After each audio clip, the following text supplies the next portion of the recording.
On the JohnstonRVCenter.com hotline, we find our buddy Brandon Marcello, 24/7 Sports. He joins us now. What's up, Brandon? How are you? Hey, guys. What's going on? Not much. Brandon was exercising the basketball muscles last night at Arkansas. That was a fun atmosphere. Yeah, I had a buddy come up and had an extra ticket, so I decided to join him. And listen, Bud Walton Arena's rocking again finally in Fayetteville. It's been a while. Yeah, it has. Certainly, Musselman has injected some life back into that program. I want to start. We got a lot to talk to you about football-wise, but I do want to start with some of the proposals as it relates to rules. I just don't understand how college football people, Brandon, can miss the mark so much. You want to be worried about length of games. They're never going to cut commercial breaks back, and we would never either. But they want to try to shorten the actual playing time, and this misses the mark so badly. I just really don't understand how you even get to this discussion. Yeah, I don't quite understand it either. I sit back and I think about like what are they trying to do with shortening the games? Like all I could think of is, maybe you could do something like where you see more and more with the NFL and other pro sports. You do commercials while the game's going on. You do a picture-in-picture type thing, but that would not be good. I don't understand it. I think we try to change things just for the sake of changing things, but also, we talk about TV and shortening things and our attention span and everything. But my whole thing is, listen, I'm not a baseball guy by any means, but football's not baseball. We're not trying to make football not boring. But they keep putting a lot of this stuff under the guise of player safety and all that, and length of games has really nothing to do with that. I don't even understand it. To be quite honest, I'm kind of just ignoring it. No, I'm like you. I wait all year for football season. Let's don't rush through it. I'm ready. Yeah, I'm ready for football. I don't know. I'm ignoring this, almost thinking like it'll just go away. But I sometimes some of this stuff just comes up, and I'm like, maybe they've got too much time on their hands to be coming up with this stuff. Maybe they need to shorten their own attention span. Stop trying to change everything. Brandon, I forgot who it was, but the other day somebody did an article and we went through it, and it was one program in each of the Power Fives that is declining. And Clemson got brought up. And look, watching Clemson last year, it didn't seem like the Clemson we have seen for almost a decade under Dabo, but they still won 10 games. And I don't know where you are. I know there's a lot of attrition when it comes to the coaching staff this year. So there are some question marks, but I'm one of those that believes Clemson will still figure this out. Do you think Clemson is going in the wrong direction? The recruiting's still going great. They've still got the talent and the depth that you need to contend for a championship in the ACC. If you want to talk about decline, I do think Clemson is maybe a team that will not be in the playoff again. But, really, I guess that technically is a decline. But they're still going to be a team that's going to contend and win ACC championships practically every year. At least they should be. I think that what's really interesting to watch with Clemson is how they handle the transfer portal, because as you know, Dabo's been kind of reluctant to deal with that. But, he says he will deal with it more once the numbers make sense for them, because, they rely a lot on high school kids coming in. But, secondly, Miami is going to be coming on strong. They will. Right now you might be sitting there thinking, now the waters are safe. But Miami's killing it recruiting-wise right now. They're killing it with hiring staff. And it's just a matter of time before they get that thing back on the right track, because of just all the resources and the money they're throwing at everything at Miami now. But Clemson, unless I think that the narrative there, and I hate the word narrative, but the narrative there for a lot of people is that Dabo is reluctant to maybe change. And I've said this before, when Nick Saban has turnover on his staff or things start changing in college football around him, he's very apt to change himself. He challenges himself. He'll bring in new people to kind of challenge his way of thinking. And Dabo doesn't do that. He had all those staff changes. Tony Elliott, Brent Venables leaving. And what does he do? He hires within, brings guys up, and wants to continue to do things the same. Now, that's been successful for him. That that style. But if you don't adapt in college football, you're going to die. But we'll see. I think that could work somewhere like like an Iowa, like Kirk Ferentz. Like, he's never going to change that offense. They're always going to have just subpar quarterback play. They're not going to have a big game-changing receiver, but yet they challenge and win 10 games a year, and Iowa's happy with that. They're happy with not taking that next step and being a playoff contender. I think Clemson, if you continue to go the way you're going and do things the way you want to while things start changing around you, then maybe you're in danger of, quote-unquote, being in decline and sticking around like a 10-win season every year. But I don't see that. Clemson, the thing that's holding Clemson back right now is quarterback. I mean, DJ Uiagalelei just isn't what we all thought he was going to be, and I don't think he's going to be anywhere close to what we thought even this upcoming season with a year under his belt as a full-time starter. So to me, Clemson, until they fill out the quarterback spot, they're a team that's not going to win a national championship again. They won't win one again until they get a new elite quarterback in there. Brandon Marcello is with us on the JohnstonRVCenter.com hotline. A story you did earlier this week, 24/7 Sports. We talked about it. We started the playoffs in 2014, the most wins without a college football playoff appearance. And Wisconsin, Oklahoma State, Iowa, Utah, Penn State, Florida, Texas A&M of the Power 5 schools on that list. Which surprised you most on that list? Utah being in the mix there, or that Florida and Texas A&M's yet to make a college football playoff? Is there anything from your research there that surprised you? Not necessarily, though. I mean, Utah being on that list did surprise me a little bit because I was like, they're very consistent, but they've had a couple of down years. But to me, in the immediate future, though, the teams that are going to have the strongest chance in the immediate future are Utah. I think Utah could very well do it this year because of where the Pac-12 is kind of in transition right now. And if Utah doesn't do it now, I don't think they will, for the next 4 to 5 years because of what USC is about to do. And with Oregon, I think Oregon's going to go down a little bit this year, but they're going to be back up in the next couple of years. But this is the time to strike for Utah. Meanwhile, Texas A&M, this isn't necessarily the time to strike for them, but here in 2 years is kind of their window. And I always talk about windows in college football for teams to get to that point, take that next step. And for A&M, I don't think it's 2022. I think it's 23 or 24 to get in the playoff. Utah, it's this year. It's 22.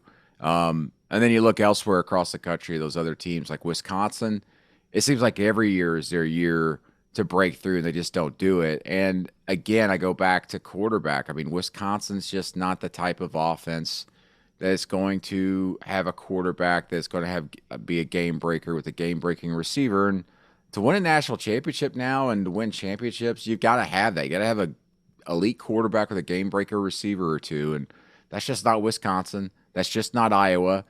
But what they do in their system, it's good enough to win maybe 10 games, but you're just not going to be a playoff team.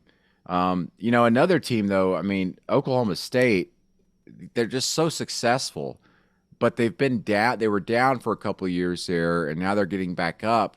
But even when they're at their most successful, it's just you just wait for them to stub their toe, and they've done that. I mean, I think the closest we'll ever see Oklahoma State get to that point was 2011 when they were destined to look like to get into the BCS championship, and then they go to Iowa State on a Friday night and lose a game that they were favored in, and you're like, what the heck happened there? And of course, they fall short. And then this past year, it was what it was. So, but the teams I have the most faith in are Utah and A&M. I think Utah, their windows this year, and for A&M, it's 23 or maybe 24.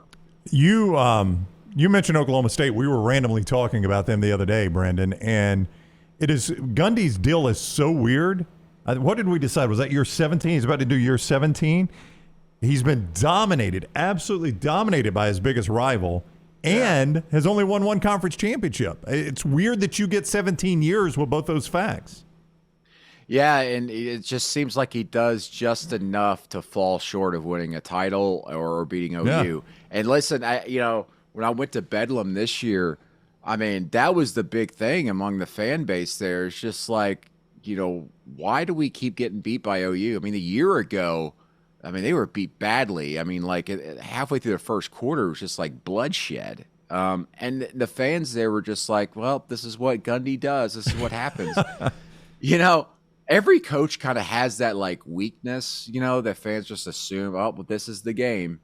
And for Oklahoma State, it's Bedlam and then also some weird road game every year that they're just going to lose. They assume there's going to probably be at least 2 losses on the schedule every year, and you can't be that that elite level if you do that and that expectation. And Gundy, he's a great coach. He's not an elite coach.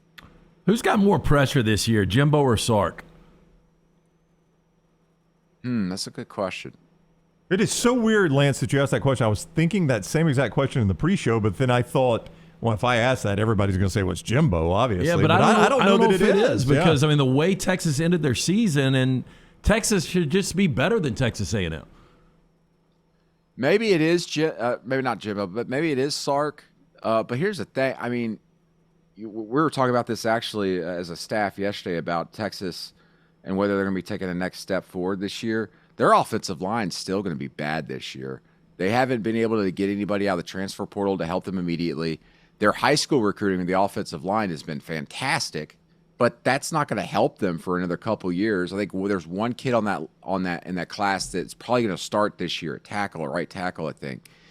But they're going to be bad again on the offensive line, and that was their issue.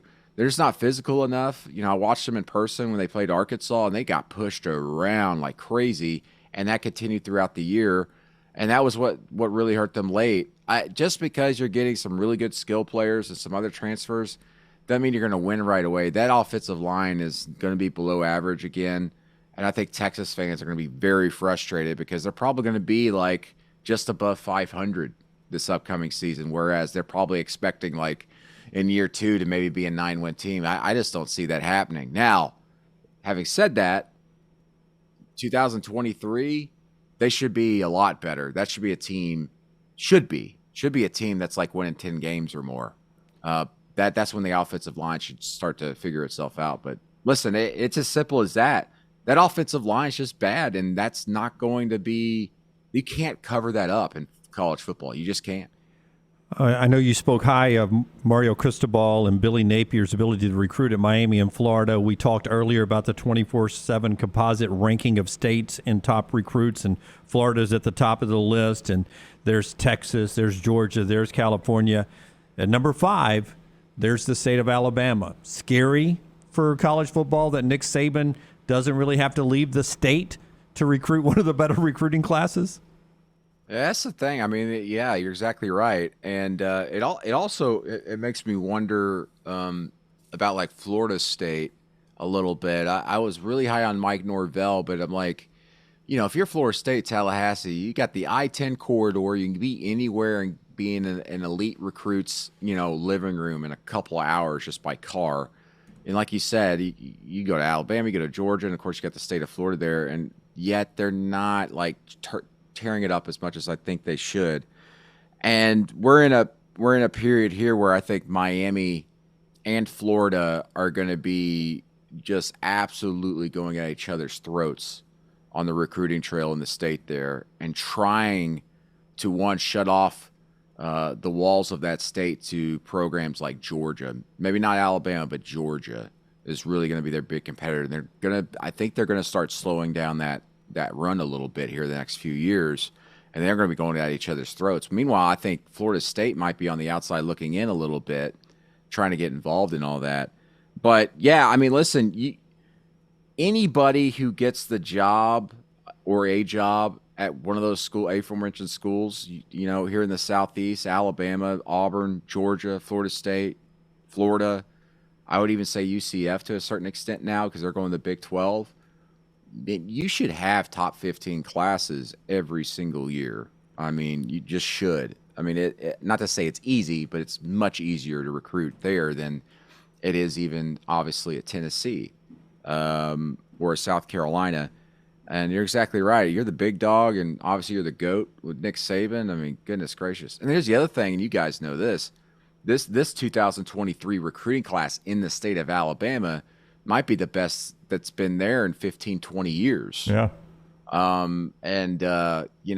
For programs like Auburn that are struggling right now in recruiting, you got to be striking hot right now, because if you miss out on the best recruiting class in 20 years there, how do you rebound from that? How do you even, make inroads in the future?